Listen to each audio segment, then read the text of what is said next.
team in the NFL? Because I feel like no one's really saying absolutely the Steelers are the best team in the league. I don't think they're the best team in the league. Please don't tweet at me, Steelers fans. Look, it's the Chiefs for me, and I think most people agree. I think the Steelers are great. I think they have the best defense in the NFL, but the question, and it's unanswerable until the playoffs, is can they beat Kansas City? Can they beat Patrick Mahomes? It's really a philosophical question. It's kind of styles make fights. Like, are you better off getting into a track meet with Kansas City like Las Vegas did, where it really comes down to who scores last? Or do you prefer a team like Pittsburgh that's more balanced? They have the best defense in their conference, and they have a good offense. It's not a great offense.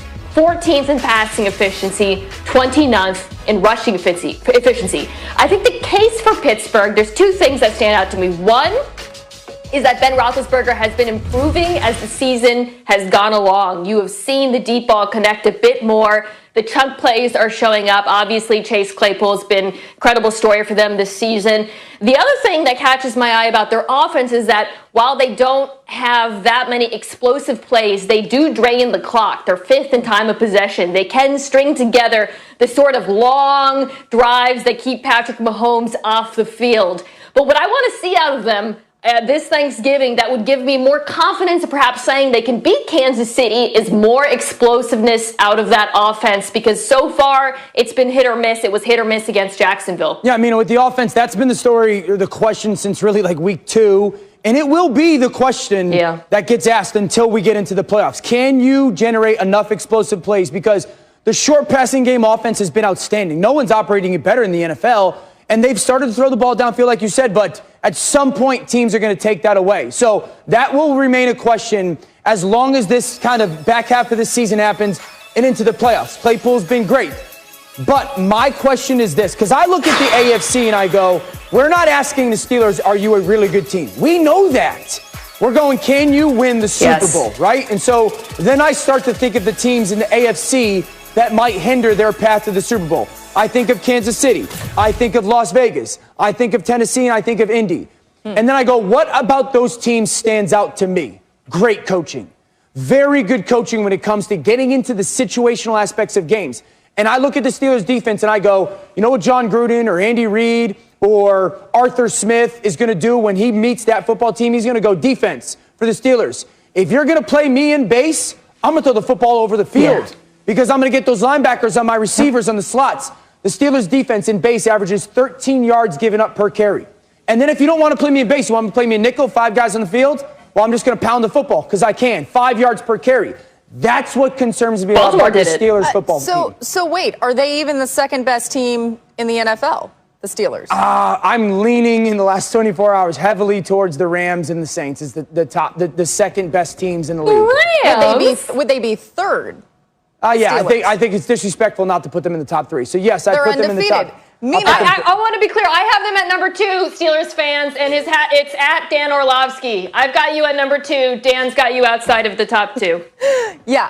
Make that noted. By the way, guys, the Steelers can clinch a playoff spot in Week 12 with a win, and they need losses by the Raiders and the Dolphins. Let's pick this game next as we carry on, and we're going to begin with who?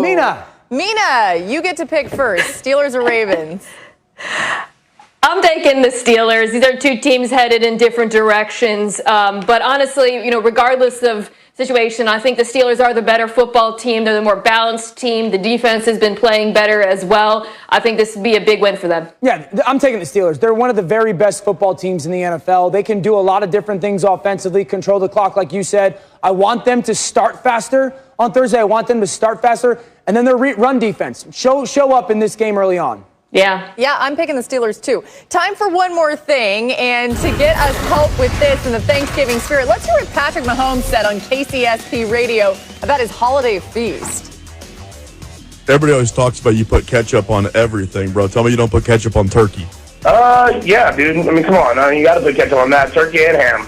Get the hell out of here. You're joking, right? You don't really, on the Thanksgiving turkey, you put ketchup on it? Oh, yeah, man. Come on. You know me better than that. All right, hot turkey takes right there from Patrick Mahomes. Dan, what do you do with your turkey? I don't hate that out of Mahomes. I don't even eat turkey on Thanksgiving Day. I can go get a turkey sandwich down the street. I want the sides. Mina, you've got some power rankings on Thanksgiving foods to help us out here. Dan, I can't even deal with you. Oh my man. gosh, I love really, you guys. You have on this game, Adam. Start us off before we make picks. Well, Laura, clearly the feel-good story of Thanksgiving Day will be the start of Alex Smith. Who would have thought that he would have been playing the season at all, no less starting on Thanksgiving Day, no less starting a game in which the Washington football team is actually in contention for a division title that nobody seems to want to win in the NFC East. But Alex Smith making it back, bravo to him, much respect, the comeback player of the year. Well, to be clear, they're all in contention. I wobbled making this pick, and I can't believe I'm about to say this, but I'm going with the Cowboys because they looked competent last week. The defense has played better. Andy Dalton distributed the ball, and they ran. Both Pollard and Ezekiel Elliott ran the ball well. Yeah, I'm going to pick the Cowboys as well, really because of their defense. Some of their pressure package has gotten really good. They've played much more disciplined. They're not giving up like the boneheaded big play where it's a blown coverage or a blown assignment. DeMarcus Lawrence is playing really good football. Them at home, I'll trust that defense. Cowboys win. All right, I'm taking the Cowboys, too. It's very scary for everybody involved here. The Cowboys are going to win this one 21-20. I think it's going to be a real close one.